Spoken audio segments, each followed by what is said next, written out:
Estamos aqui neste lugar e antes de poder ministrar a palavra de Deus, eu trago um beijinho muito grande. Ela disse, dá um beijinho a todos. Eu não vou agora de cadeira em cadeira dar um beijinho a cada um de vocês, mas no geral, né, da Verónica. Né, sim, ela disse em especial ao Daniel, a esposa, estive com ela, ela esteve a viajar, eu fui na outra sexta-feira por fui por 4 dias, acabei por estar uma semana, e a Verónica estava na Gâmbia, estava longe, mas chegou na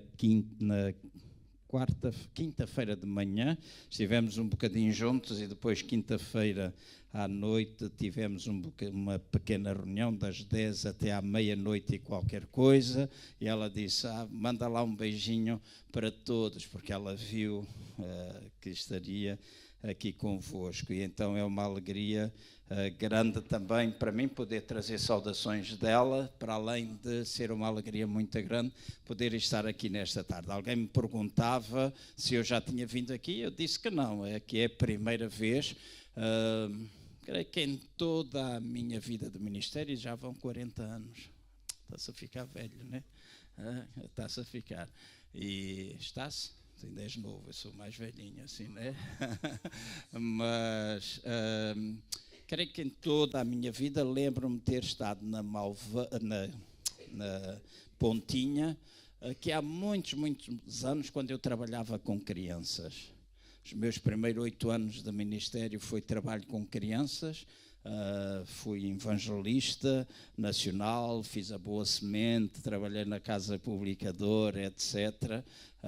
Fui um dos fundadores do Desafio Jovem com o Lucas da Silva, mas o meu coração estava para trabalhar com crianças e assim dediquei os meus primeiros 8 anos até que comecei a sentir uma mudança, não é assim, em termos ministeriais, e assumi mais tarde o pastorado da igreja em Moscavide, posteriormente a fundação do Centro Cristão Vida Abundante, até há cerca de 8 anos atrás. Assim, eu senti da parte de Deus, já há muito tempo que eu vinha a sentir, ir até Angola, a minha terra natal, porque nasci ali, os meus pais nasceram lá, vim em 1976, regressei em 1986, alguns anos depois, e estive ali 5 semanas. O pastor que me convidou para eu ir lá pregar na cidade de Benguela, no mesmo avião que eu cheguei, o malandro veio embora. Então deixou-me sozinho ali, graças a Deus tinha alguns amigos, e por 5 semanas eu permaneci, acho que foram as 5 semanas mais frutíferas na minha vida, em primeiro lugar pela cura que se operou dentro de mim, né? Assim, porque há coisas às vezes que nos marcam em termos emocionais, não é? E o facto de eu ter deixado a terra, ter sido impedido de regressar, uma série de coisas, houve uma série de dores, e foi a restauração de mim mesmo com a minha terra, e depois também a tomada de decisão naquele ano de 1986, em frente a um dos poucos hotéis que funcionava, quando eu vi muitas crianças a tirarem dos contentores do lixo a comida para eles comerem. Lembro-me naquela altura de ter orado e dito que iria fazer alguma coisa. 3 anos depois começámos um trabalho social que foi desenvolvendo, fizemos programas alimentares, fomos usados por Deus para pedir ao Peter Pretórios, não sei se o vosso pastor conhece, faleceu há pouco tempo, abriu uma fábrica de comida que ainda hoje se alimenta no sul de Angola, Lubito, Benguela e Catumbela, são regiões do sul, 290 mil crianças por dia. Então é um trabalho fantástico. Nós abrimos uma escola em Luanda, começámos com aqueles 6, passámos a 30, chegámos a ser 5.750, e na escola dávamos comida a 3.500. Isso é um trabalho que começou, e o que me levou agora a Angola nestes últimos anos era poder levantar liderança, poder ver a gente mais nova, não é assim? E fazê-lo enquanto nós temos idade para isso. Não é? A nossa vida está sempre nas mãos de Deus, não é? O futuro não nos pertence. Eu ouço muitas vezes dizer, e eu próprio também já disse, o melhor está para vir, o melhor está para vir, o melhor está para vir. Mas ultimamente Daniel tem começado a ter consciência que o meu melhor é o hoje. Né? O meu melhor é o hoje. Nós às vezes dizemos o melhor é amanhã. O amanhã a gente não sabe. E todos nós estamos aqui e temos alguma experiência de vida, sabemos que às vezes o futuro nem sempre é melhor do que o presente. Certo? Há coisas que são, como diz o Ornelas, né? O absurdo de Deus. São coisas do absurdo, né? Coisas que nós não sabemos. Então podemos ir para ali viver e levantar liderança. Enquanto estive ali ao longo destes últimos anos, pude levantar aproximadamente 80 líderes, sendo que a maior parte deles estão servindo a Deus hoje. Há um trabalho e a igreja está a ser desafiada. Estava a partilhar um pouquinho com o nosso irmão ali, que nós falávamos muitas vezes, porque eu morava em Samora Correia e ele trabalhava nas portagens de Vila Franca de Xira. Então nós muitas vezes tínhamos ali uma conversa assim muito rápido. Eu estava a partilhar a igreja nestes últimos tempos, e os irmãos, se lembrarem, orem, se faz favor, por Angola. A igreja está a passar um teste. Durante o tempo da guerra nunca foi, ou foram poucas as igrejas que foram legalizadas. O anterior presidente, há 2 anos atrás, possibilitou a criação de plataformas para as igrejas que não estavam legais integrarem plataformas. Este presidente, há cerca de um mês atrás, portanto, no dia 5 de outubro, acabou com as plataformas. Sei que foi passado aqui na televisão alguma coisa. Sei que às vezes os cristãos acreditam em tudo aquilo que a televisão diz, mas nem tudo o que a televisão diz é verdade. Às vezes manipulam a informação para aquilo que interessa. E a realidade é esta: 1.500 igrejas foram tornadas ilegais e o objetivo é que elas acabem. Hoje, para se legalizar uma igreja, hoje, é necessário 100 mil assinaturas em 8 províncias diferentes de Angola. 100 mil. 1.500 vezes 100 são 150 milhões. Para fazer a legalização, cada bilhete de identidade tem de ser reconhecido pelo notário. Cada reconhecimento no notário são 1.500 kwanzas, ou seja, são 150 milhões de kwanzas que são necessários para legalizar uma igreja. E quando falamos de 150 milhões de kwanzas, nós estamos a falar de muitos euros. Então, está a ser um tempo difícil para a maior parte das igrejas. Espero que os irmãos orem. Eu não venho aqui para falar de Angola, mas ministrar a palavra de Deus. Mas tendo chegado ontem à noite e tendo passado, nós levávamos o plano A e o plano B. Então o plano B nós conseguimos alcançar e fazer com que a nossa igreja esteja legal, assim, debaixo da cobertura de uma outra igreja, porque nós desde 1989 que esperamos a legalização. Os processos todos que a gente metia eram perdidos pela lei, e temos alguns carimbos pela lei angolana, diz: se 30 dias não dão resposta, legalmente a gente está ou é reconhecido como igreja, mas aquilo que a lei diz nem sempre se cumpre, né? E lá não se cumpre, não constando nos livros, é extremamente difícil. E esta é uma situação pronto, estamos a fazer e desenvolver. Não vou contar aos irmãos, mas ao mais alto nível, e eu louvo a Deus porque neste momento já está nas Nações Unidas, já está na Comunidade Europeia, já está no Vaticano o decreto, e estamos a mexer, porque nós, pastores, eu não tenho nada a ver com política, não me interessa a política para nada, mas interessa-me a pregação do Evangelho. Amém? Interessa-me. Então nós devemos fazer sem nos acobardarmos. Tive reuniões com alguns pastores que disseram: nós não fazemos porque temos medo das represálias. Medo das represálias. Eu disse: eu não tenho. E se for preciso eu escrevo ou mando. E já fiz. Né? Porque é preciso a gente restabelecer aquilo que é legal, aquilo que é correto, não é assim? E que podemos e devemos pregar o Evangelho. São coisas que não são para se contar aqui, mas peço aos irmãos que orem por Angola e orem pela Verónica também e pelas igrejas ali. Quando o pastor Daniel me convidou, e é uma honra para mim, para a minha esposa, poder estar aqui nesta tarde, receber o convite do pastor Daniel.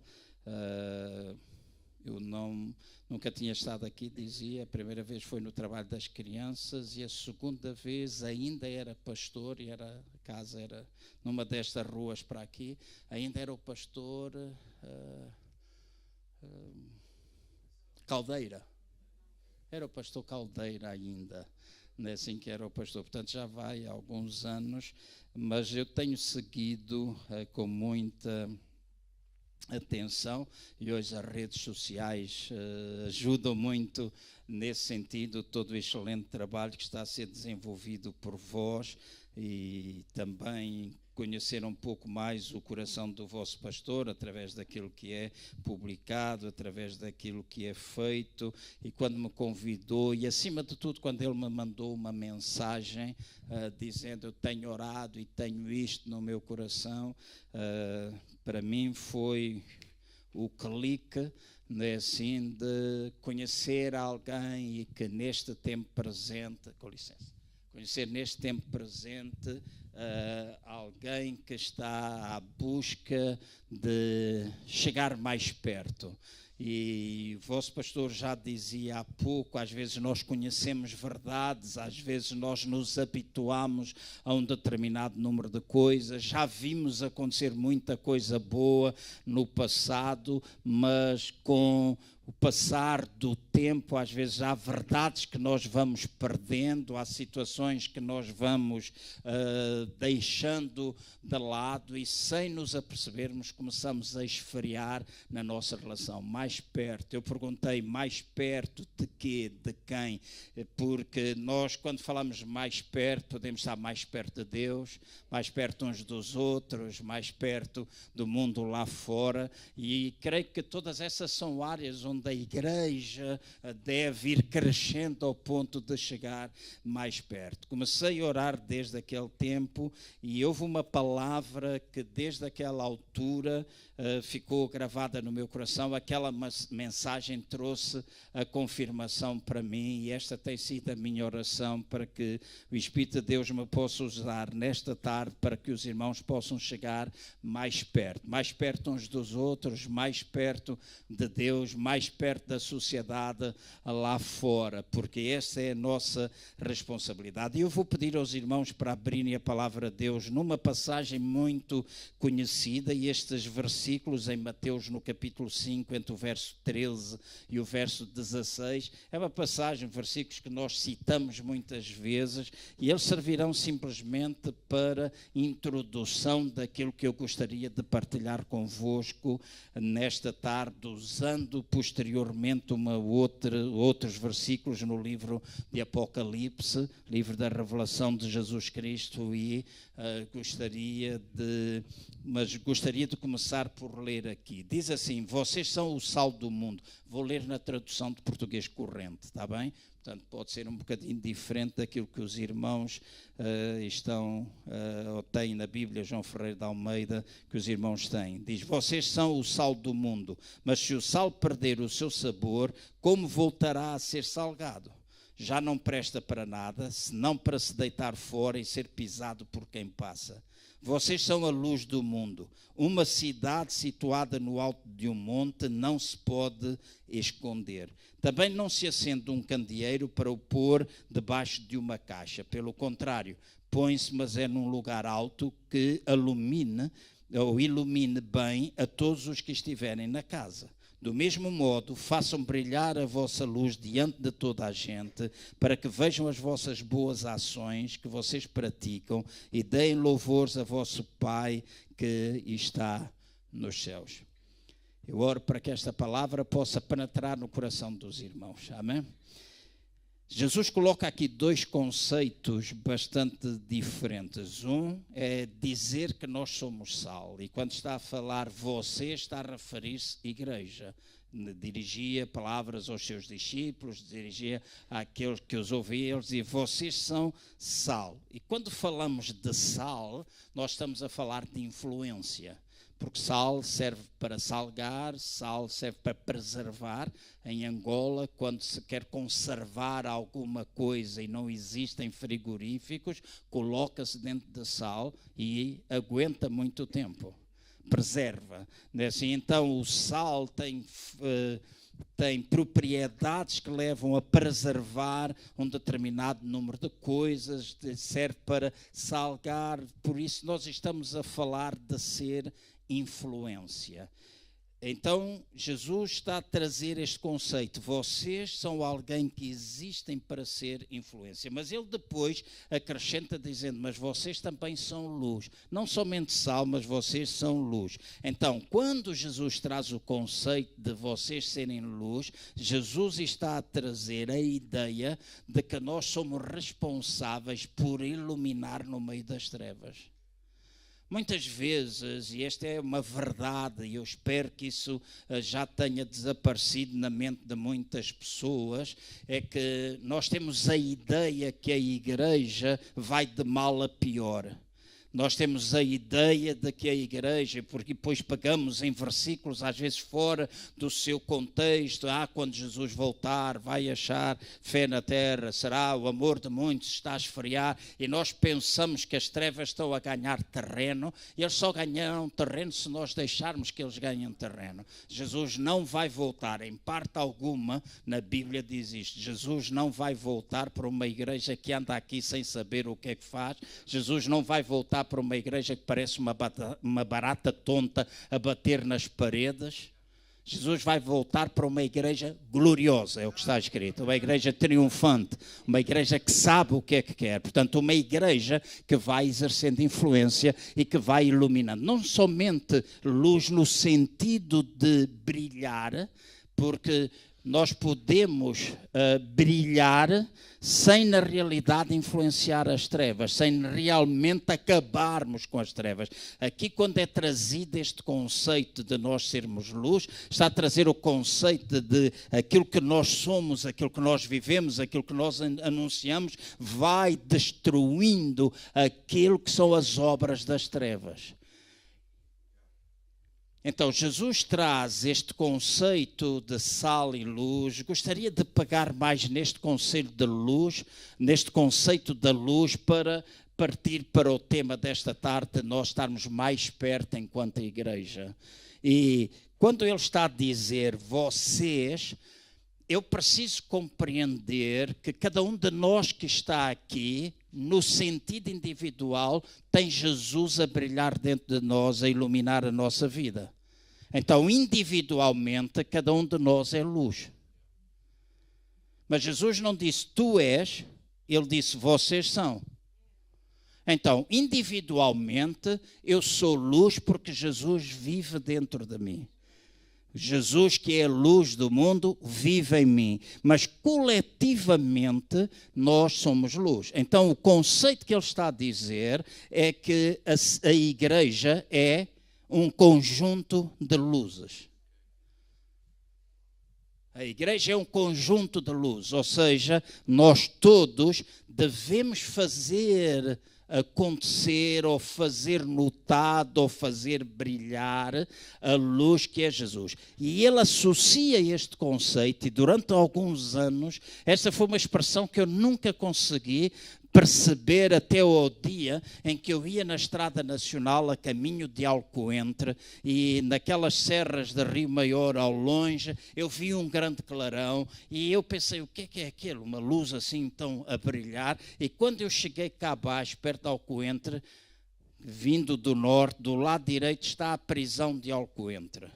E eu apercebi-me que aquele clarão que eu vi lá longe, à distância, alguns quilómetros de Alcoente, não era nada mais, nada menos do que o conjunto de todas as luzes que iluminavam a prisão de Alcoentre. Então a minha e a vossa responsabilidade é fazer brilhar a luz que é Jesus. Este traz um conceito também de nós percebermos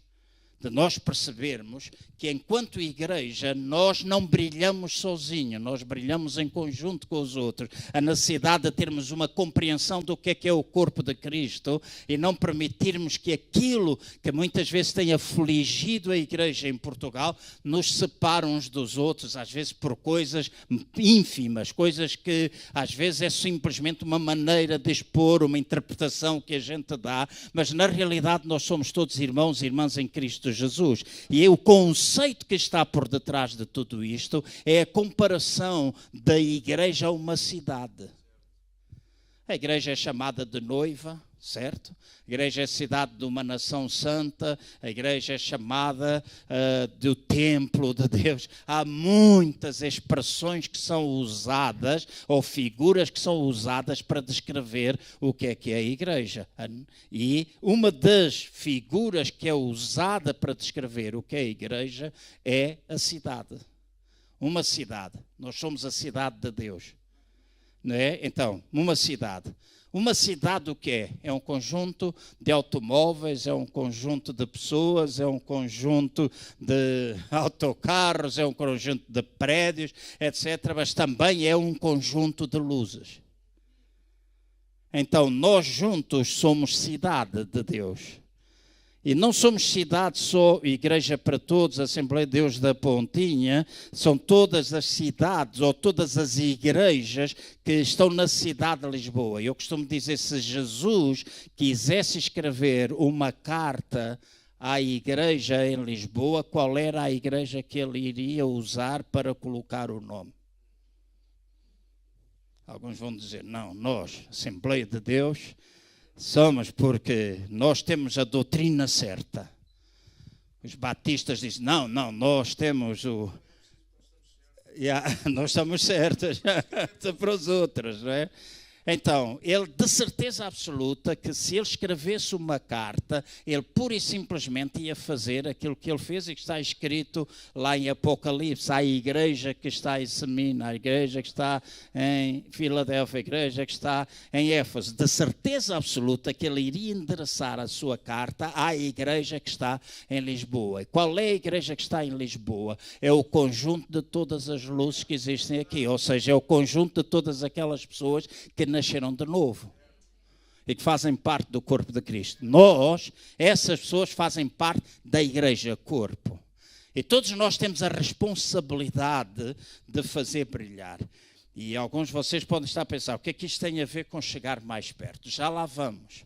A Bíblia descreve muitas cidades e cidades que nos dão a entender, e eu não vou passar aqui todas elas, mas dá-nos a entender aquilo que a igreja deve ser. Estou a lembrar-me, Daniel, lá em Números, fala acerca de 6 cidades chamadas cidades de refúgio, de Planalto e Levantado, portanto, na parte baixa, nas partes altas, e as cidades de refúgio eram locais para onde aqueles que tinham cometido algum crime involuntário podiam fugir até serem julgados. A Bíblia diz que se alguém cometesse um homicídio e fosse alguma coisa que não tinha sido cometida de forma propositada, podia fugir para dentro da cidade de refúgio, estivesse ela onde estivesse, e diz que ficava ali à espera de julgamento. Se fosse achado culpado, ele seria julgado, mas se fosse achado inocente, ele poderia permanecer dentro da cidade, e enquanto o sumo sacerdote estivesse vivo, o vingador jamais poderia entrar ali para castigá-lo, para condená-lo, para lhe fazer mal, e depois do sumo sacerdote ele estava completamente livre. Se o sumo sacerdote falecer, ele estava livre, não podia ser tocado. Esta é uma figura excelente para mim do que é a igreja. Muitos de nós que estamos aqui no passado, se calhar às vezes no presente, fizemos ou fazemos coisas super desagradáveis e às vezes nós pensamos que, porque eu fiz isto, ou porque eu fiz assado, ou porque eu fiz aquele outro, então é melhor eu ir embora. E às vezes nós, pastores, ficamos com dor no nosso coração, porque há pessoas que abandonam a igreja porque estão zangadas com o irmão que se senta ao lado. Quando vão a sair a porta já não olham assim de lado, se encontram na rua, atravessam o passeio para o outro lado. Quando na realidade, e nós dizemos, já não vou lá à igreja, tu estás zangado com uma pessoa, a igreja não tem culpa de tu não te pôres em ordem com esse irmão.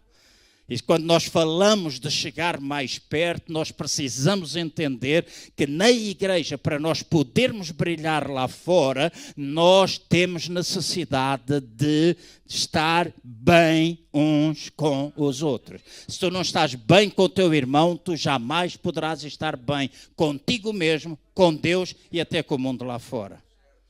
Então nós precisamos chegar, então é tempo de nós libertarmos perdão e de vivermos perdão, e não é tempo de nós abandonarmos a igreja. Há algum tempo atrás eu voltei a pastorear a igreja em Lisboa por algumas situações que não explorei, mas há algum tempo atrás alguém me dizia, eu vou à igreja e não consigo olhar para a cara daquele irmão, e outro disse, eu vou deixar de estar aqui porque eu não concordo que aquele toque, eu não faço, eu sou careca, tal e qual como o vosso pastor, não é assim, eu já rapo o cabelo e ele também, quanto mais rapamos, e agora estou a começar a rapar a navalha. A minha mulher é que disse, não faças isso que está frio e eu não gosto de te ver, não é assim, então, e agora vem o frio e faz as orelhas, eu tenho orelhas grandes, não é assim? Então, isto quando está frio, está mesmo frio.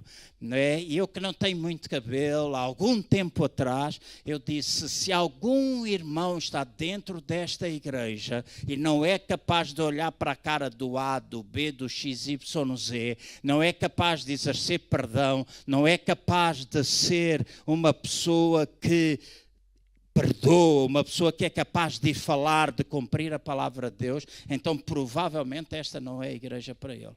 Vá para a igreja para todos. Vou só jogar com o nome.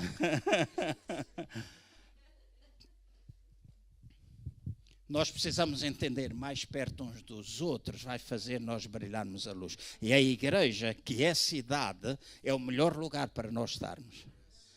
Acima de tudo, porque o nosso sacerdote não vai morrer. Já morreu e está vivo para todo o sempre. Então, enquanto nós estamos na igreja, nós estamos seguros, nós podemos ser tratados, nós podemos ministrar uns aos outros, nós podemos chegar junto do pastor e dizer, eu estou chateado com a irmã Maria, estou aborrecida com o irmão António, já não posso ver porque o irmão Felizmino que está aqui dá conta da minha cabeça, a Marcela de vez em quando tira fotografias e eu não gosto, já lhe disse 50 vezes que eu não quero que ela tire fotografias, mas ela é teimosa, continua, eu estou a ficar farto, qualquer dia vou-me embora para uma igreja que não tire fotografias. E ainda há algumas. Então, nós podemos pensar, quando pensamos mais perto, quando nós pensamos em chegar perto, nós precisamos estar perto uns dos outros para que depois possamos estar perto de Deus e estar perto do mundo. A nossa função é iluminar. A nossa função é acabar com as trevas. Às vezes a ideia é que as trevas estão a acabar com a luz, mas é mentira.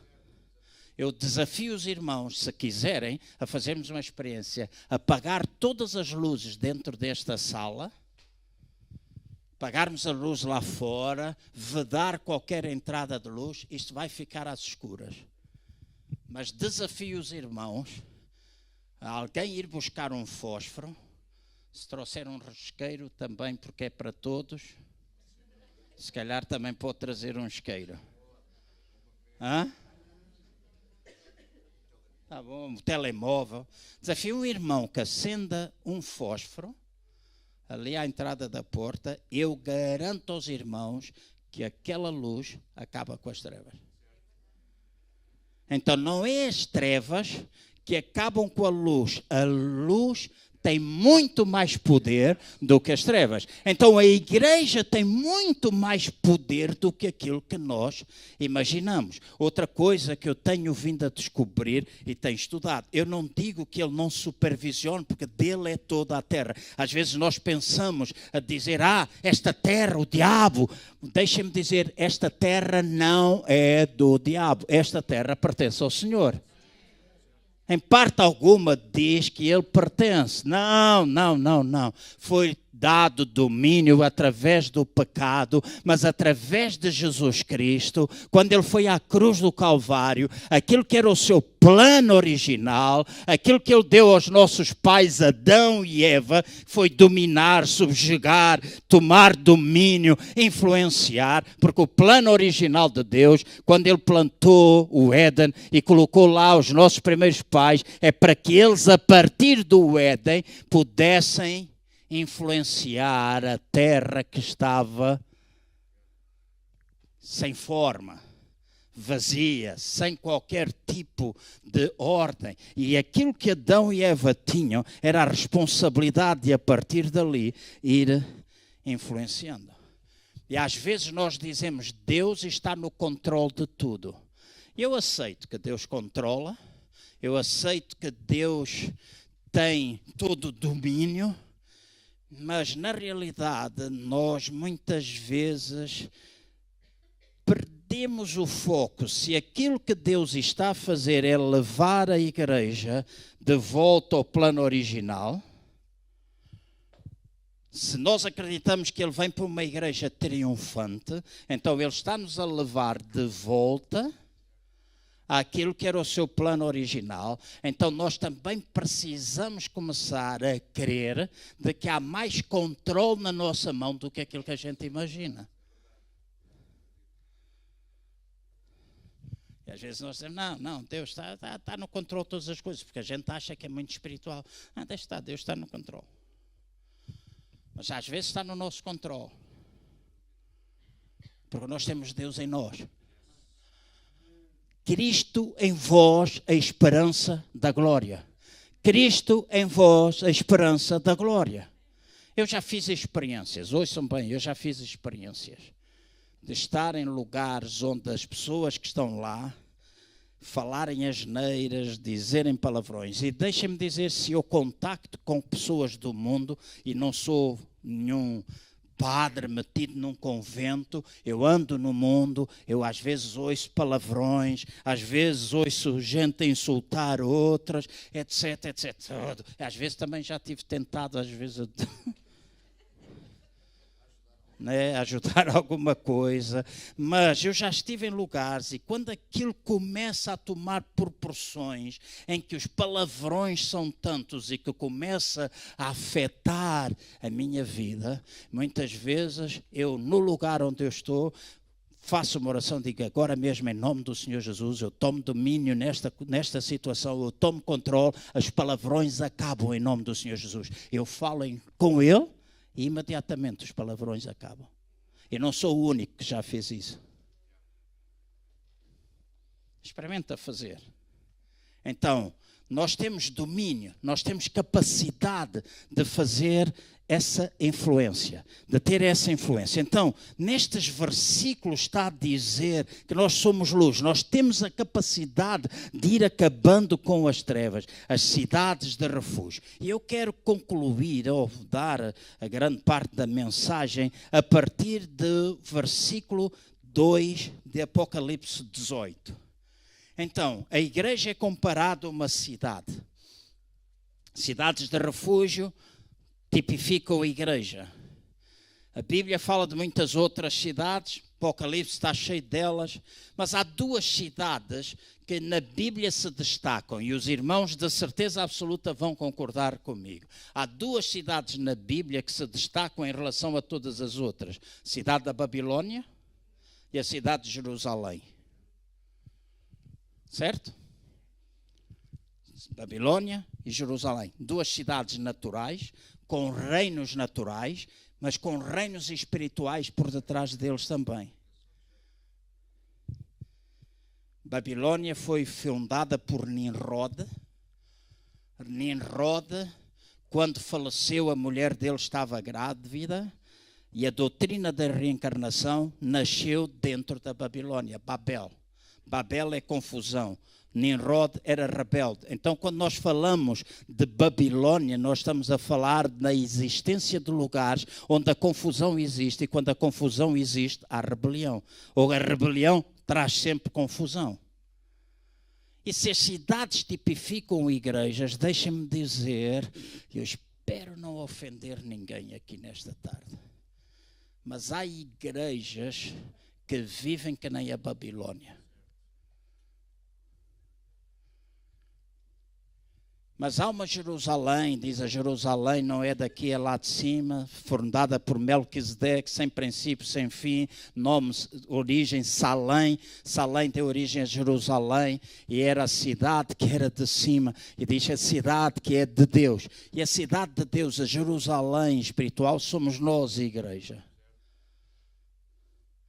Eu não sou contra nós irmos para Israel, eu gostaria muito de ir a Israel, mas eu não faço de Israel o meu ídolo, nem de Jerusalém o meu ídolo. Eu concordo, pode ser a capital, concordo essas coisas todas, mas há crentes que às vezes são uns fanáticos e são mais defensores de Jerusalém do que da verdade do Evangelho. Eu e você somos o Israel de Deus, está provado. Nós somos o Israel de Deus, nós somos a Jerusalém de Deus.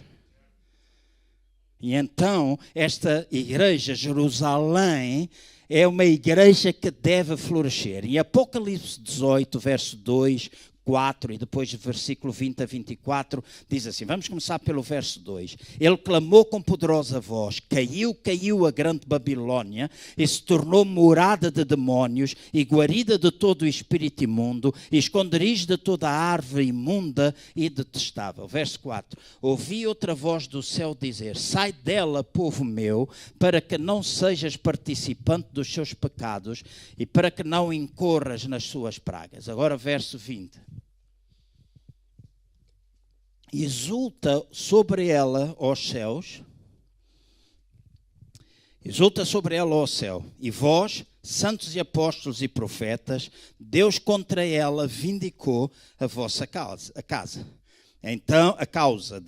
Então um forte anjo levantou uma pedra, qual uma grande mó, e lançou-a no mar, dizendo, com igual ímpeto será lançada a Babilônia, a grande cidade, e nunca mais será achada. Agora vejam o versículo 22. E em ti quem? Em ti, Babilônia, jamais se ouvirá a voz dos arpistas, dos músicos, dos tocadores de flautas, de clarins ou trombetas, nem artífice de arte alguma se achará mais em ti. Em ti não mais se ouvirá o ruído da moz. A luz da candeia não mais brilhará em ti. A voz do noivo e da noiva não mais em ti se ouvirá. Os teus mercadores eram os grandes da terra. Todas as nações foram enganadas pelas tuas feitiçarias. Está a falar da Babilônia. E nela se achou o sangue dos profetas e os santos de todos aqueles que foram mortos na terra. E aqui está a falar daquilo que aconteceu na Babilônia, quando os profetas foram mortos, quando houve a perseguição e tudo o que era profético foi destruído. Jezabel. E muitas vezes nós falamos de Jezabel pensando que Jezabel, e eu ouvi isso desde miúdo, dentro da igreja, que as mulheres que punham brinco, que usavam calças, cortavam o cabelo, que punham batom, que faziam isto e faziam aquilo, eram as Jezabéis. Eu sempre ouvi, é Jezabel, Jezabel, Jezabel, Jezabel. Nas convenções andámos 12 anos a discutir Jezabel.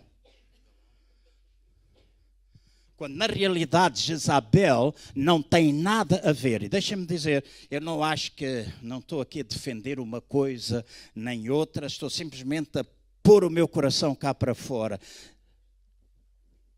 Espírito de Jezabel é tudo aquilo que mata o profético de Deus. Esse é que era o espírito que estava sobre ela. Jezabel estava possuída por um espírito que tudo aquilo que era profético era destruído. E aqui está a falar de que o sangue destes vindica, reclama. E muitas vezes, na igreja, nós matamos aquilo que é profético. E profético não tem simplesmente a ver com nós termos, assim diz o Senhor, muitas vezes o profético vem através da palavra de Deus. Às vezes Deus vai usar o vosso pastor para trazer palavras proféticas até vocês, coisas que apontam numa direção, coisas que apontam num caminho. Quando se vê este nome, Igreja para Todos, é porque ele está cansado da igreja não ser para toda a gente. Os nomes acabam por ser proféticos. Então, nós precisamos entender, às vezes são as tais verdades que a gente precisa deitar abaixo, aquelas coisas que nós precisamos ver destruídas. Não estamos a falar de libertinagem, não estamos a falar que agora cada um vem e que qualquer dia aparecemos aqui de biquíni e vimos aqui, não estamos a falar nada disso, embora sendo para todos, se calhar ainda podia aparecer alguém aqui, porque há malucos para tudo. Não estou a falar disso. Estou a falar de que a verdade da palavra é que o espírito de Isabel era o que destruía. Não tem a ver. E deixem-me dizer, se usar brincos fosse interpretado por Deus como alguma coisa de pecado, está escrito na Bíblia que quando ele coroou Jerusalém, pôs-lhe toda a sorte de adornos, entre os quais pendentes nas orelhas. Então Deus nunca usa uma coisa que é pecado para fazer uma coisa por parte dele. Um amenzinho pequenino. E se tu estás com problemas, vai para casa e estuda a Bíblia. Mas os homens têm de usar calça, as mulheres têm de usar saias. Ok, então nunca mistures, eu nunca vejo o tecido, mas não mistures algodão com lã. Porque no mesmo versículo mais à frente, e é um versículo da lei, temos um versículo só, diz lá que também não misturas lã com algodão. Então algumas de vocês estão aqui pecadoras e pecadores danados. E se calhar até eu, não sei. Quando compro roupa não vou ver se é fresco, se é aquela. Certo? Então, aqui está a falar de duas igrejas. Está a falar de que na igreja babilônica estas coisas, e a partir do versículo 22, está a dizer coisas que dentro da igreja babilônica não são ouvidas. E eu digo assim, quando eu ouvi mais perto e falei há pouco de nós sermos luz, de nós nos relacionarmos uns com os outros, de nós termos a capacidade de iluminar uns aos outros, estarmos bem uns com os outros para podermos ser influência e ir destruindo as trevas, às vezes que se tentam infiltrar também dentro da igreja. Toda a obra, toda a sorte de obra do inimigo através destas questiúnculas, através destas coisas que nos fazem cansar. E que às vezes no ministério pastoral são as coisas que mais nos desgastam. Quando a gente encontra crentes que já têm idade para ser adultos e ainda usam fraldas. E quando vou só usar o vosso pastor, porque não quero usar mais ninguém, mas faz de conta que ele é bebê, não é assim? Que ele é bebê. E eu tive 3 filhas biológicas, uma adotiva, e quando as minhas filhas...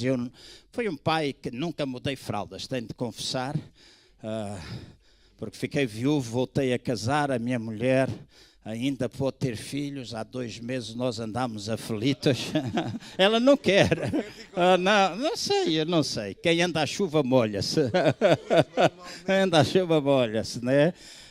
E ela disse, se a gente tiver filho, tu mudas as fraldas. Eu disse, se calhar agora mudo, porque eu sou daquele tempo em que as fraldas eram de pano e com aqueles alfinetes. Eu tinha sempre medo de picar as miúdas. Mas eu deitava, eu dava de mamar, não minha, mas o biberon, fazia essas coisas todas. E eu lembro-me, quando elas estavam a chorar à noite, havia um determinado número de coisas que eu fazia para determinar o que é que elas estavam sentindo. Uma das coisas que eu fazia era assim, na barriga, e as irmãs que estão aqui sabem porque é que se faz isto. Porque é que se faz isto? Para ver se tem cólicas, certo? Se está a doer a barriga, então a gente fazia isso, então já sabia que era cólicas. Segunda coisa que eu fazia, eu não vou fazer, era ir à fralda a ver se estava molhado. Se tivesse molhada, eu dizia, ela tem fralda, Ana, vem cá para mudar a fralda. A terceira coisa que eu fazia era virar ao contrário, levantar o baby grow, como é que aquilo se chama, e depois fazia assim, punha o nariz lá embaixo, e se viesse algum odor, eu dizia, está com a fralda borrada. Sabe? Obrigado. E quando nós temos crentes que já têm idade de ser adultos e continuam a ser crianças e nós temos de andar constantemente a botar as fraldas porque fazem xixi e cocô na fralda, desgasta. E nós não podemos ser adultos, ou quando nós devemos ser adultos. O apóstolo Paulo dizia, às vezes eu quero dar-vos alimento mais sólido, mas eu não vos dou porque vocês continuam a desejar leitinho. Ou seja, vocês já deviam ter maturidade, mas vocês ainda andam com estas porcarias que são as coisas do bebê. Choram, querem toda a gente andar ao colo, colinho. O meu pastor hoje não ligou. O meu pastor não sei o quê. Coisa de bebê. Da criancinha, a criancinha, o meu pai é de coisa. Eu gosto mais do pastor. Ele gosta mais de mim. Coisas de criança. Quando nós somos crianças, o nosso pai é o herói. E dá pancada em todos. Certo? Quando a gente chega adolescente, a gente tem mania que sabemos tudo, mudamos o mundo todo. Sabemos tudo. O velho é um cota, não percebe nada disto. Mas é adolescência, nós sabemos que é assim. Devemos chegar a adultos e quando nós somos adultos, nós somos maduros, nós temos capacidade de sustentação. Sustentação da nossa família, sustentação na casa de Deus, sustentação de todo o trabalho. Nós conhecemos o que é que nós devemos fazer. Nós já descobrimos o nosso dom, nós já estamos a trabalhar.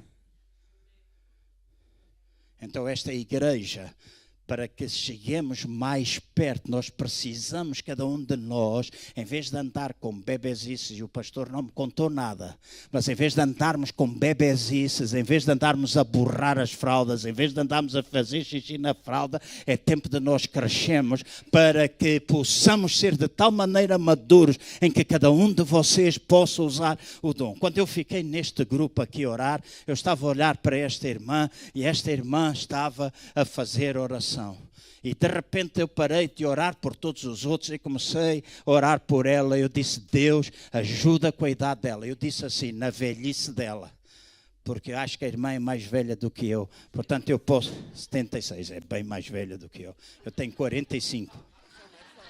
Eu sou mais jovem, então temos uma diferença grande. Né? E eu disse, Deus, na velhice dela, faz com que ela ainda produza fruto. Faz com que ela possa ser de bênção. Foi a minha oração por si agora. Porque muitas vezes, obrigado, muitas vezes nós olhamos para as pessoas e pensamos não é válido. Não, qualquer um de nós que está aqui é válido. E é importante nós sabermos que temos um trabalho a desempenhar. Desde os mais novos até os mais velhos. E aqui diz, há coisas, 9 coisas, que não são ouvidas na Babilônia. Ou seja, se nós temos 2 cidades que tipificam a igreja, então há 9 coisas que não são ouvidas na Babilônia. A ideia de Daniel, que me foi passada durante muitos anos, era que a Babilônia era a igreja católica romana. Eu ouvi isso. Eu ouvi isso até no Instituto Bíblico. Ouvi pastores que a Babilônia era a igreja católica. Mas mais tarde eu vim a descobrir que algumas igrejas evangélicas... E vejam.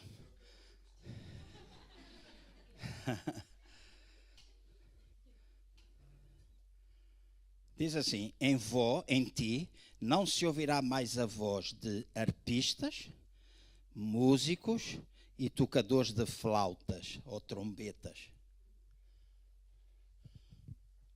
E eu pensei, o que é que isto quer dizer? O que é que na Babilônia, porque é que na Babilônia não se ouve isto? O que é que isto tem a ver com a Jerusalém espiritual?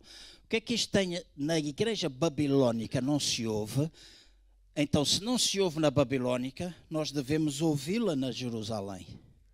Então, nós devemos procurar para poder chegar mais perto de Deus, para podermos chegar mais perto uns dos outros, para quando nós estamos juntos, nós se ouvirmos o som destes instrumentos, então nós estamos a ser edificados, encorajados, etc. E o que é que estes instrumentos tipificam? Em 1 Coríntios, no capítulo 14, versículo 7 e 8, leiam, ou sigam a leitura que eu vou fazer. 1 Coríntios 14, verso 7 e 8, diz: da mesma sorte, se as coisas inanimadas que fazem som, seja flauta, seja cítara ou harpa, não formarem sons distintos, como se conhecerá o que se toca na flauta ou na cítara ou harpa? Se a trombeta der sonido incerto, quem se preparará para a batalha? No contexto de 1 Coríntios capítulo 14, estes instrumentos têm a ver com os chamados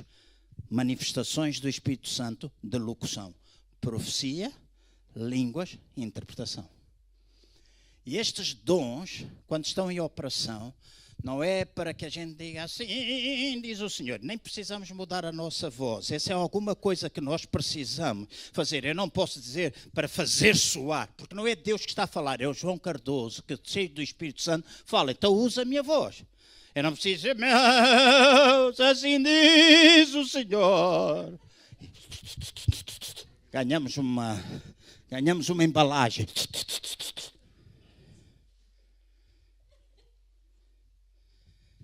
Mas temos profecia, temos línguas, temos interpretação. Estes três dons servem para exortar, consolar e edificar. Não serve para dizer, irmão, se diz o Senhor, há pecado na minha igreja. Começa por ela ou por ele. Essa coisa, há pecado na minha igreja. Há um outro conceito que nós precisamos acabar se nós somos luz, se nós estamos mais perto de Deus. Há um conceito. Eu vou dizer, vou usar o meu nome e depois vou chamar pelo vosso, ou dizer vocês também. Nós às vezes temos a ideia que nós somos pecadores. Eu digo, eu sou tão pecador. Eu sou um pecador. Deixem-me dizer assim, eu, João Cardoso, não sou um pecador. Eu sou um filho de Deus que às vezes peca. Então eu não olho para mim como um pecador, eu olho para mim como um filho de Deus que às vezes comete pecado. E se eu pecar, eu confesso o meu pecado, eu sou aquele que encontra o perdão e a misericórdia de Deus na sua presença. Porque se eu sou um pecador, eu estou a precisar de um Salvador. E eu já o encontrei, Jesus, o Salvador e o Senhor da minha vida. Então esses dons servem para a edificação, servem para nos exortar. Não servem também, o Senhor está-me a mostrar que tu deves ir para a China, ou o Senhor está-me a mostrar. Deus não guia a igreja nos nossos dias por profetas. Nós hoje somos guiados pelo Espírito Santo de Deus que está em nós, habita em nós e pela palavra de Deus. E estes dons não servem para isto. Esses dons servem para exortar, consolar, edificar. E quando nós temos este som, o som destes instrumentos dentro da igreja, e nós não podemos extingui-lo. Aflige-me, Daniel, aflige-me, igreja. Quando eu estou a tomar conhecimento que em Portugal há muitas igrejas, e esta é alguma coisa que me está a afligir enquanto homem de Deus, de que eu tenho orado muito. E é um fenómeno que está a acontecer pelo mundo e chegou à nossa nação, que muitos das igrejas pentecostais e carismáticas estão cada vez mais a tornar evangélicas. E hoje há igrejas que proíbem falar línguas. Já não se pode falar línguas no grupo de louvor, já não se pode cantar em línguas, já não se pode fazer isto. Mas porquê? Por causa das pessoas que vêm. Mas a minha Bíblia diz, e a vossa também diz, que se alguém é tomado pelo Espírito Santo de Deus, o coração do descrente pode ser revelado. Eu não estou a falar de desordem, mas estou a falar de ordem. Eu não tenho de ter medo de que alguém fique chocado se eu fizer tudo em ordem. Eu posso parar aqui agora, tirar o microfone, falar em línguas e vocês não sabem que eu estou a falar. Eu treinei-me a mim mesmo. Sou capaz de estar a pregar e aqui dentro a falar em línguas. Sou capaz de estar a dormir e falar em línguas. Sou capaz de estar a tomar banho. Às vezes levanto um pouco e a minha mulher diz: o que é que estás para aí a falar?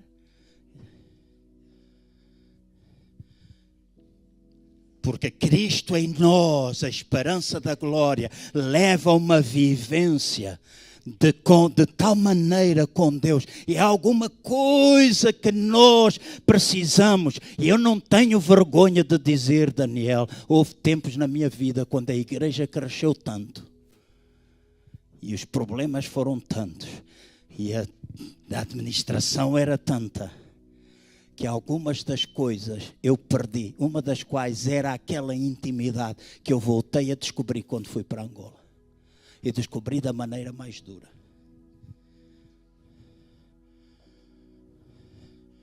E hoje, aquilo que eu mais desejo é estar possuído pela vida de Deus. Há uma coisa, eu espero não chocar outra vez ninguém. Eu não sou guiado pela minha consciência, apesar dela ser uma voz segura. Eu não me deixo guiar pela árvore da ciência do bem e do mal, porque está escrito no original, diz que nós podíamos comer, o Adão podia comer da árvore de fruto. A árvore de fruto era a árvore que alimentava os corpos deles. Mas depois Deus disse, mas da árvore da ciência do bem e do mal vocês não comem, mas depois alimentem-se da árvore da vida. Eles pecaram quando comeram da árvore do conhecimento do bem e do mal. Ou seja, Adão e Eva decidiram naquele momento que em relação ao certo e ao errado, ao bem e ao mal, eles tinham o domínio. Mas Jesus veio e esmagou a cabeça da serpente. Louvado seja o nome do Senhor Jesus. E hoje a igreja não é para ser guiado pelo certo ou errado, pelo bem ou pelo mal. Nós hoje somos chamados para ser guiados pela vida de Deus em nós. E se nós temos a vida de Deus destrói o mal, destrói o errado, destrói tudo aquilo que precisa ser destruído. Então somos guiados, e o pastor usou 2 ou 3 vezes esta palavra há pouco. Hoje eu procuro ser guiado pela vida e pela verdade. Não a minha verdade nem a tua verdade, mas a verdade. E não consoante a minha interpretação ou a tua interpretação, mas a verdade. E estes dons servem para produzir vida. E quando nós estamos possuídos pela vida de Deus, então nós caminhamos com esta vida e começamos a influenciar lá fora. Eu moro em Aveiro agora. Quando vim de Angola, escolhi a cidade de Aveiro, acabei por casar. Acho que Deus me mandou por lá para casar com ela. Mas escolhi aquela cidade. E no outro dia, o filho da Ana, meu enteado, pediu para eu ir ao centro, ao fórum. E o fórum fica a 10 minutos da casa, fica a 10 minutos a pé da nossa casa. Nós fomos comprar aquela coisa das leves, aquela coisa que a rapaziada nova gosta toda. Os vossos filhos chateiam a cabeça para vocês comprarem. Nós fomos a pé, viemos a pé. Quando nós viemos do fórum até a nossa casa, 10 minutos a pé, eu cumprimentei mais de 15, 16 pessoas. E estou ali há pouco tempo na cidade. Quando nós íamos para entrar no prédio, o Vasco olhou para mim e disse: João, tu conheces bué da gente aqui. Tu conheces bué da gente. como é que tu conheces esta gente toda? Eu disse, Vasco, porque eu falo com pessoas, eu entro a lugares e eu me preocupo em que a vida que está em mim passe para a vida das pessoas. Que eu esteja perto dele, de maneira que posso estar perto do meu semelhante. Às vezes eu digo à Ana, ela diz, tu és vaidoso. Ela às vezes diz, tu és vaidoso, tens a mania. Eu disse, vamos lá e experimentamos. Porque há pessoas que às vezes não acreditam em nós. Ela pode ser, eu não estou a deitar lá abaixo. Estou a falar, podia ser uma pessoa qualquer. Aquilo que eu vou dizer, alguns de vocês dizem, isso não é verdade. Isso não pode acontecer, mas é verdade que pode acontecer. Experimenta. Eu sou possuidor da vida. Estes dons de edificação estão na minha vida. Eu carrego a vida de Deus em mim. Então, eu muitas vezes vou a lugares que estão completamente vazios e eu digo, Deus, faço oração simples, Deus, enche este lugar da tua vida. E de repente, uma série de gente entra atrás de mim, são atendidos primeiros do que eu. A empregada vem ter comigo a dizer, peço-lhe desculpa, o senhor estava aqui primeiro. Disse, não, deixa. Onde eu comprei os meus óculos, o dono do médico, o dono do oculista, as empregadas, dizem sempre, Senhor João, há uma delas que sabe que eu sou pastor agora, mas uma delas diz, venha cá, muitas vezes, porque quando o Senhor vem cá, vêm clientes e esta atmosfera muda. Esta atmosfera muda. Então, se nós carregamos a vida de Deus, onde nós podemos ir no mundo, e agora, como é que eu sei? Faz. Diz para ti mesmo, eu estou cheio da vida de Deus, onde eu for, eu levo a bênção. Bênção que tu recebes na igreja, de tu fazeres parte da igreja, de tu seres aqui dentro, exortado, consolado, edificado. E o exortar não é dizer, cuidado! Não, exortar é chamar para mais perto de... Consolar é alguma coisa que produz uma palavra, que produz consolo na tua vida. E às vezes nós estamos destruídos interiormente. E uma só palavra.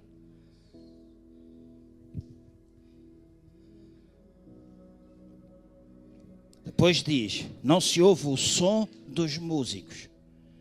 Isto tem a ver com louvor e adoração a Deus e com instrumentos.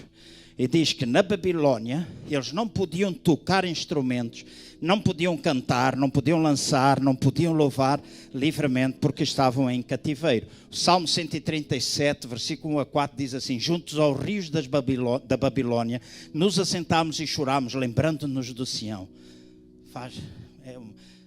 Não é os Pretenders, há um grupo que cantava isso, By the Rivers of Babylon.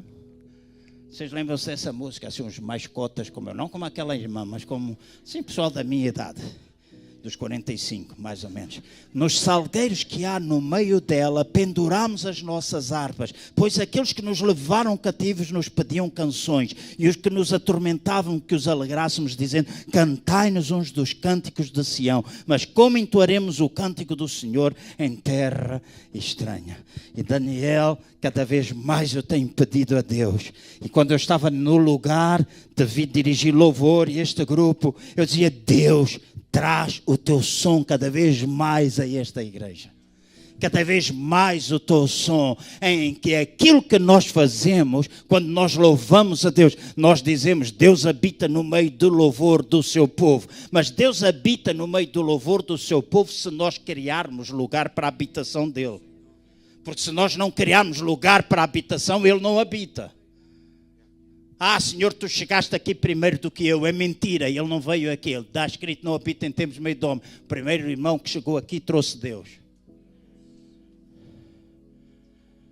Louvamos, sim, mas se nós louvamos com performance, em que nós estamos mais preocupados, e eu não estou a dizer que o ensaio não é bom, que tocar bem, mas carregar a presença de Deus.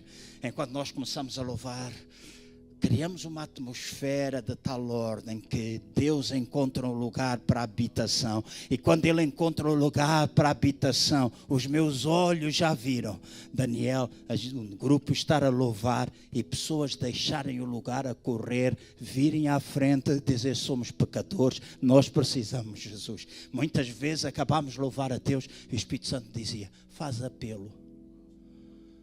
Porque Ele não precisa da palavra que eu vou pregar para salvar pessoas. Quem convence do pecado, da justiça e do juízo é o Espírito Santo de Deus. Então, na igreja de Jerusalém, nós precisamos, irmãos, cada vez mais desta presença, desta habitação de Deus em nós e no nosso meio. E nós criamos a atmosfera. E vocês vão dizer: seja o que Deus quiser. Não, é aquilo que tu fazes. És tu que crias a atmosfera e Deus instala o clima. Tu crias a atmosfera. Se tu estivermos a louvar e estivermos todos assim,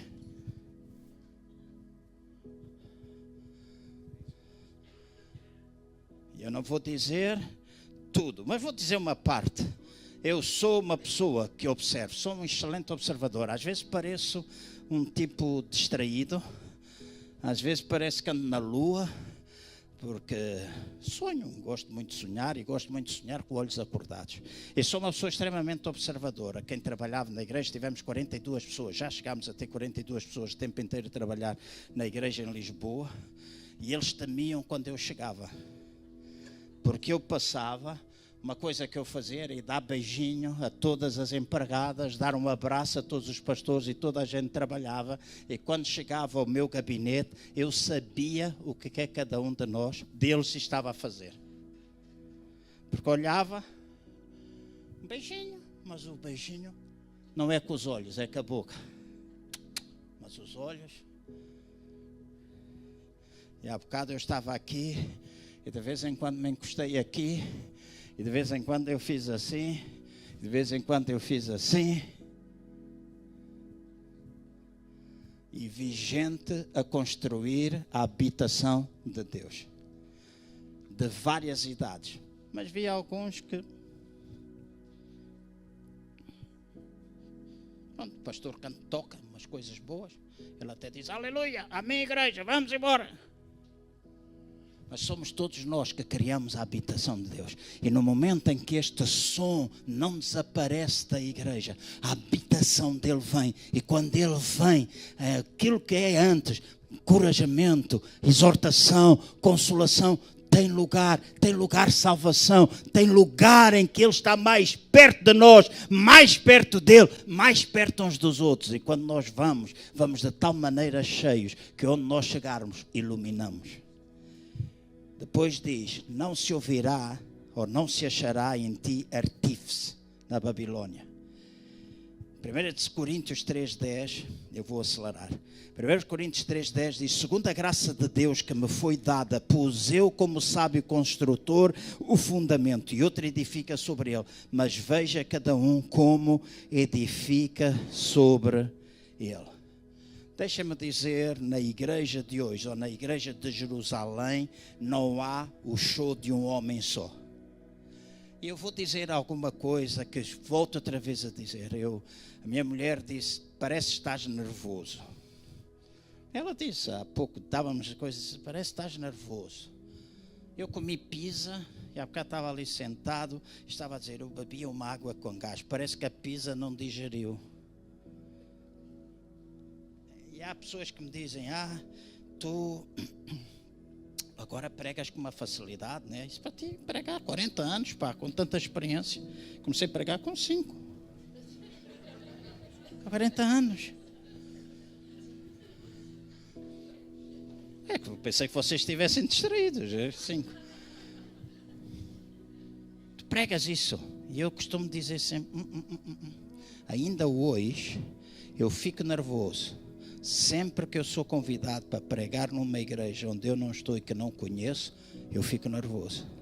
Porque para mim Este é um lugar de responsabilidade. Eu não venho aqui para vos entreter, não venho aqui para que os irmãos gostem de mim. Eu vou-me embora, o vosso pastor fica aqui. Mas eu venho aqui para trazer a palavra do Senhor, não a minha, mas a dele para vocês. Na igreja a mesma coisa. Sábado para domingo, a maior parte das vezes, a minha mulher está aqui, a maior parte das vezes eu tenho dificuldade em dormir. Por causa do peso do que eu vou. Quando acaba o culto de domingo, e porque estava em Aveiro, amanhã é o primeiro culto que volta a ser feito de manhã, mas acabava o culto em Lisboa e ia a correr 280 km para fazer o culto em Aveiro. Todos os domingos a fazer isso. E à noite, acabava o culto e eu fazia... Porque há um peso da responsabilidade. Então... deixem-me dizer, a igreja dos nossos dias terminou para aqueles que querem ser o show do homem só. A igreja dos nossos dias vai ser manifesta. E eu não quero exaltá-los em relação às outras pessoas, porque eu e vocês fazemos parte do corpo. Mas deixem-me dizer... há um grande potencial, Daniel, e ouve isso, se tu quiser registra. E daqui a um tempo, julga-me se a profecia é errada. Mas é a geração, daquela geração dos adolescentes agora, 12, 13, 14, que vão trazer uma manifestação totalmente diferente daqui a 4, 5, 6, 7 anos. São eles que estão a ser ungidos para carregar o novo som de Deus. Som não tem a ver com o estilo da música, não tem a ver com a mensagem de Deus para o tempo presente. Nós muitas vezes cantamos aquilo que é para abençoar a nós cantamos, mas o som de Deus é levar Deus às pessoas. É o som que Ele está a mudar neste tempo. E é esta geração, a geração dos vossos filhos. Por isso quando eu via, era a sua filha que estava aqui. Estávamos a louvar e ela estava a pular. E eu digo, Deus faz desta geração a voz do novo som. Ah, mas pastor, eu não presto. Não, prestamos. Nós precisamos entrar na onda deles. Nós precisamos entrar na onda deles. Nós precisamos encorajá-los. Como pessoas mais velhas, apoiar, dizer vai, força. Músicos, ministérios, diferentes ministérios. Uma coisa que as igrejas têm cada vez mais é gente sem compromisso, que não querem ficar comprometidas. Claro, aqui na igreja para todos não é assim. Toda a gente trabalha, quando o pastor faz o apelo, aparecem logo 50 pessoas para fazer uma coisa e o pastor tem que dizer, não, vocês 49 vão embora, já tem aqui o irmão. Mas é um ministério, é um corpo em movimento. Na Jerusalém espiritual, a igreja, nós somos edificados sob fundamentos de ministérios. Não ministérios só apóstolo, profeta, evangelista, pastor e ensinador, mas os diferentes ministérios que Deus dá a cada um de vocês. Alguns para administrar, alguns ministério da generosidade, que nós às vezes não compreendemos isso. Meu pai faleceu há 5 anos atrás. E lembro-me quando ele tinha 59 anos de idade. Meu pai nasceu em Angola, veio para cá com 46 anos. 13 anos depois, eu entrei no quarto dele e um dia vejo o meu pai sentado à beira da cama e chorava que nem uma criança. Estava lá, chorava. E eu fui ter... Porque via o meu pai algumas vezes chorar, não muitas, porque ele era daquela geração, o homem não chora. Mas eu disse, se o meu pai está a chorar, alguma coisa de grave aconteceu. Eu disse, pai, o que é que o pai tem? E o meu pai disse-me assim, eu vim de Angola para aqui, mas nunca me adaptei a este país. E agora tenho 59 anos. Estou velho, mas eu não estou feliz. E eu virei-me para ele como filho casado, segundo filho, a minha irmã mais velha, mas as filhas muitas vezes não fazem isso com os pais. homem para homem, eu disse: pai, se o pai pudesse, o que é que o pai fazia agora? E o meu pai disse: voltava a Angola. E eu disse: por que é que o pai não volta? Porque eu sou velho. Eu disse: 59 anos, velho? Nada, pai, 59. O pai ainda é novo, tem vitalidade, o pai tem toda a força, tem capacidade. E ele disse: acho que não. Eu disse: ok, ponha-se de pé, deixe lá essa mariquice, porque às vezes eu falava assim para o meu pai: deixe lá essa mariquice. Pus as minhas mãos sobre ele, orei e disse: pai, em nome do Senhor Jesus, eu declaro que o pai está ungido para regressar a Angola. O pai tem a bênção de Deus, o pai tem vida, tem sabedoria, tem capacidade. O meu pai era um excelente homem de negócios. Antes da guerra civil, meu pai tinha 7 empresas criadas de raiz. Ele era negociante, mesmo a sério. E eu disse: o pai está ungido. Perdemos tudo, a família perdeu tudo. Disse: o pai está ungido para voltar a Angola. Deus é consigo, o pai vai ver restaurado e o pai vai voltar a ser usado por Deus. Porque Deus usava. E não estou aqui a querer enaltecer o meu pai. Pode sentar. Não estou aqui a querer enaltecer o meu pai. Mas se havia uma coisa que eu apreciava, era o ministério da generosidade dele. Com 45 anos de idade, eu soube. Há 2 dias atrás. Tenho de ir refazendo isto. Eu soube por uma pessoa, um pastor, que o meu pai deu dinheiro para construir dezenas de igrejas em Angola, comprava motas para dar a pastores, bicicletas, fazia 1001 coisa. E aquilo me fez chorar, porque o meu pai em casa nunca falou disso. Nunca falou disso. E quando eu o abençoei, disse: o pai vai ungido. Meu pai chega a Angola, tínhamos perdido tudo. Ao fim de uns dias de lá estar, encontrou um homem que anos atrás o meu pai tinha ajudado a começar uma panificadora, que vivia aqui no bairro qualquer coisa do Sol, perto da Amadora, aqui ao lado, não é? Esse homem tinha uma panificadora, o meu pai ajudou ele a começar financeiramente. Quando ele viu o meu pai, agarrou-se, o homem tinha 73 anos, meu pai 59, agarrou-se a ele, disse: Alberto, és a minha salvação. Se tu quiseres, eu vou deixar a panificadora para ti, eu pago, tu pagas pouco da panificadora, só tens de ficar com o meu filho sócio, ficas com um porque o outro é mulherengo. Então eu a esse vou dar dinheiro, o tipo vai estourar com as mulheres todas, este é sério, vais ser teu sócio. E o meu pai disse: ok, dá-me um ano. Dá-me um ano. Meu pai perguntou: quanto é que isto dá? E ele deu o valor em dólares. E o meu pai disse: 1/3 para mim, nós trabalhamos, eu e o teu filho trabalhamos, 1/3 para cada um, 1/3 nós damos a ti. Ao fim do ano eu decido se compramos ou não. Eu fui em meu nome pedir dinheiro para emprestar ao meu pai. Pedi aqui em Portugal. Porque ele juntou algum dinheiro, mas não dava para comprar a panificadora. E o meu pai disse: filho, eu pago num ano. Meu pai nunca fez isso na vida. Mas disse: filho, eu pago num ano. Ao fim de 4 meses, estava pago.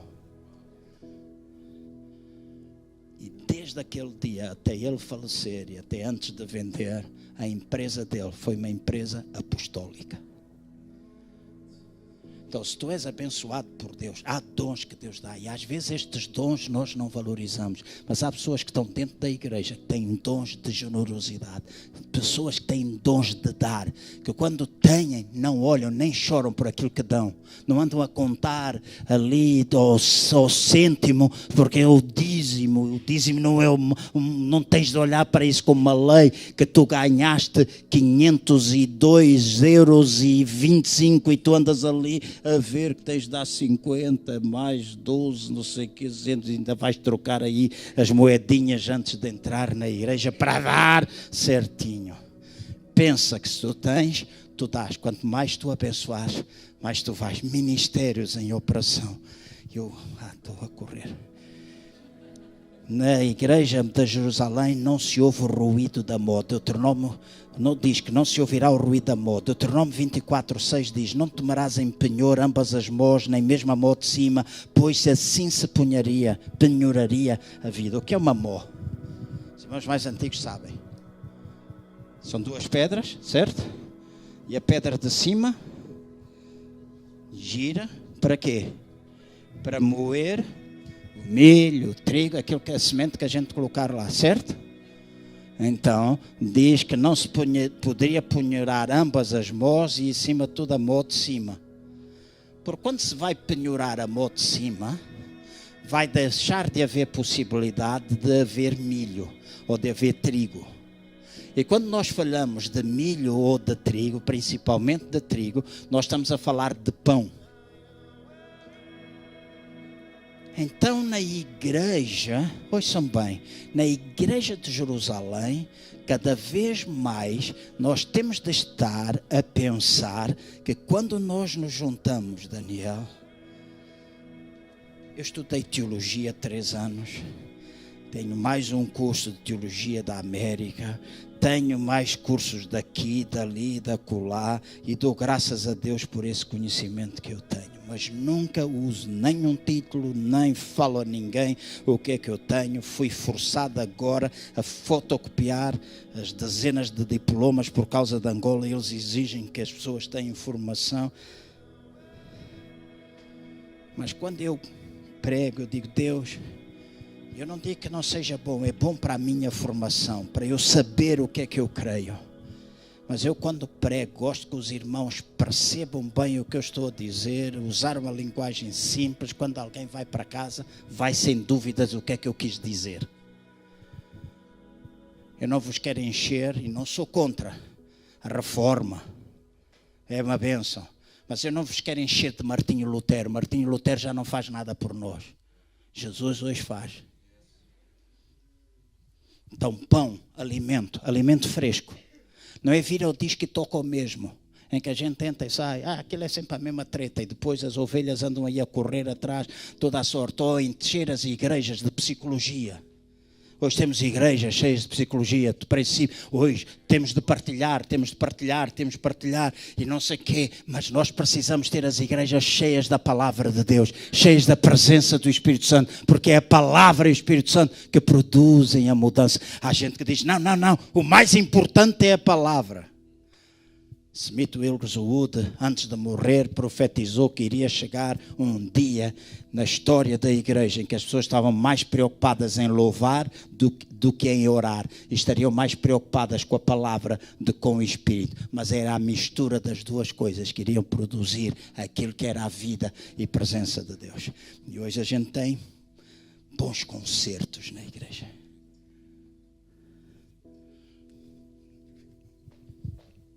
A malta toda vai lá para a frente, abanar o capacete. Mas depois vamos embora para casa e não passou de abanar o capacete. Eu não estou a atacar os jovens, acho que os jovens têm de ser ajudados. Mas essas coisas todas têm de sempre ser carregadas com a presença de Deus. O ruído da amor, presença fresca de Deus. Já vou na 6ª e a 7ª. Não ouvirá o brilho, não se verá o brilho da luz da candeia. Provérbios 20:27 diz assim: o espírito do homem é a lâmpada do Senhor, ela esquadrinha todo o mais íntimo do ser. Então está escrito, quando diz que na Babilônia não se vê mais o brilho da candeia, está a falar que na Babilônia não se vê mais. E quando o Provérbios diz que o espírito do homem é esse brilho, é a luz, então está aqui a falar de uma coisa muito importante, chamada novo nascimento. E hoje as igrejas preocupam-se somente com o número. E eu não vou dizer que os números não são importantes, os números contam, certo? Os números contam, claro que são importantes. Mas mais importante do que os números, nós precisamos, sim, precisamos. Mas precisamos ver pessoas a nascerem de novo. Gosto do nome, Daniel. Honestamente, eu gosto do nome para todos. Não me importava nada se alguma vez eu voltar, de ver aqui gente pintada, aquele cabelo que nós os dois não temos, e eles têm a mais, pintado de verde alface, com brilho, rastas e as tatuagens, e ver aqui prostitutas, e ver aqui homossexuais. Não, pastor, essa gente aqui na igreja não. Minha mulher tem um colega que é homossexual. No outro dia estávamos a almoçar e eu sentei-me na mesa, ele estava aqui, eu estava aqui, ela estava aqui, e estávamos a conversar, de repente ele pegou na minha mão. E eu, homem, a 100%. Pensei, o que é que eu vou fazer? Muita gente a ver, o gajo pegou na minha mão. Eu disse, o que é que eu vou fazer?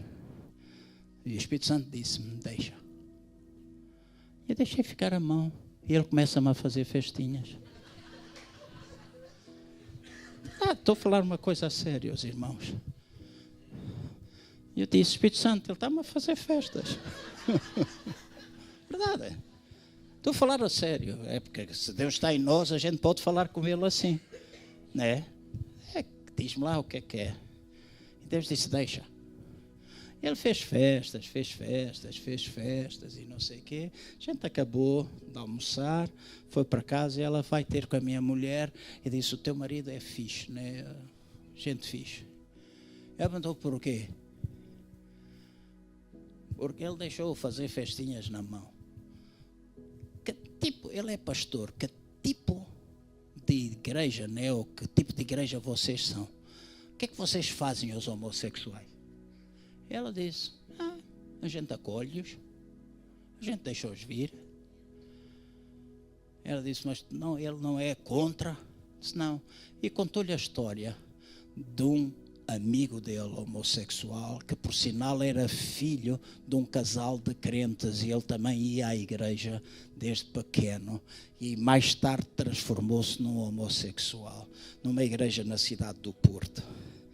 Falou com o pastor, porque hoje também há gente para todas as coisas, e foi dizer aos pais, é pecado, é abominação, e não sei o quê, e os pais viraram-se contra, não aceitaram. E eu não estou a dizer, quando a gente aceita a pessoa, tem de concordar com tudo o que a pessoa faz. Aceitar é uma coisa, concordar é outra. Mas falou ao pastor, e agora há uns tratamentos aí que ligam a pessoa à corrente elétrica, dão choques elétricos, serve para expulsar aos homossexuais e aos drogados, etc. Precisavam. Então ligaram o rapaz, choques elétricos e não sei o quê. Há algum tempo atrás aquele rapaz suicidou-se. A mãe e o pai hoje não conseguem lidar com a culpa. Eu não sei como é que está aquele pastor, mas não conseguem lidar com a culpa. E a minha mulher disse, a gente aceita. Se quiseres ir à igreja, a gente aceita. Acho que foi no dia a seguir, não foi? Não quero fazer a história diferente. No dia a seguir vai ter com ela e disse, tu achas que o teu marido me casava a mim e ao meu companheiro?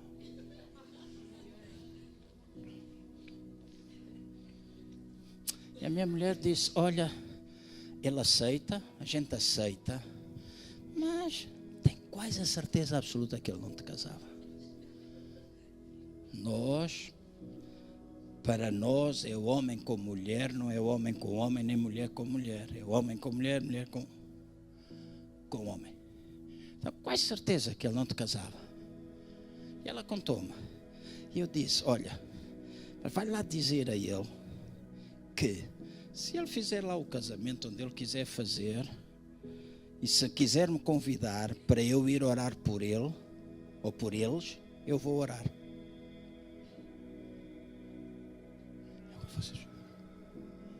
Mas a igreja é para todos. É para todos. E o poder da oração.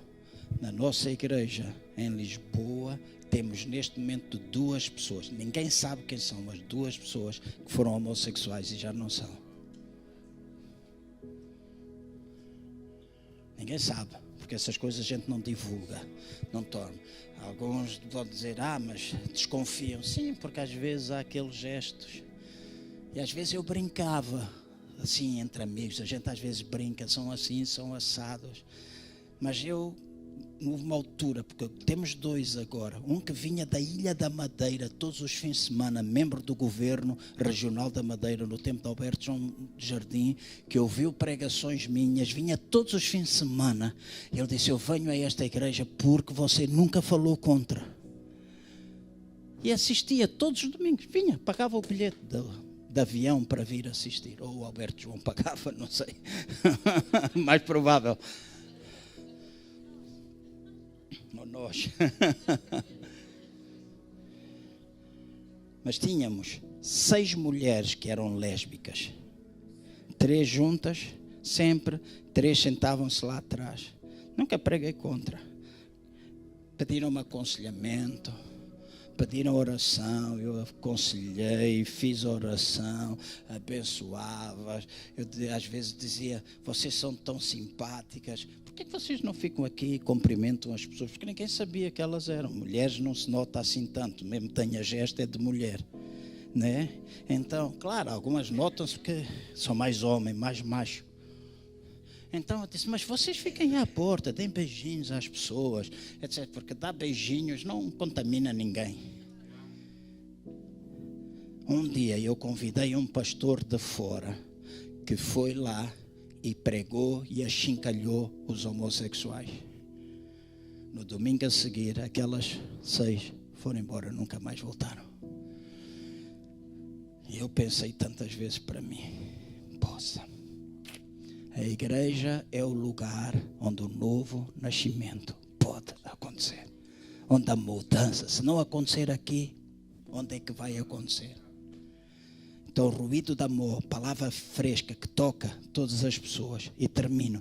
Diz que não se ouvirá mais a voz do noivo, nem a voz da noiva. Salmo 95 fala da necessidade das ovelhas ouvirem a voz do noivo. O que é que o Espírito Santo anda a dizer a ti?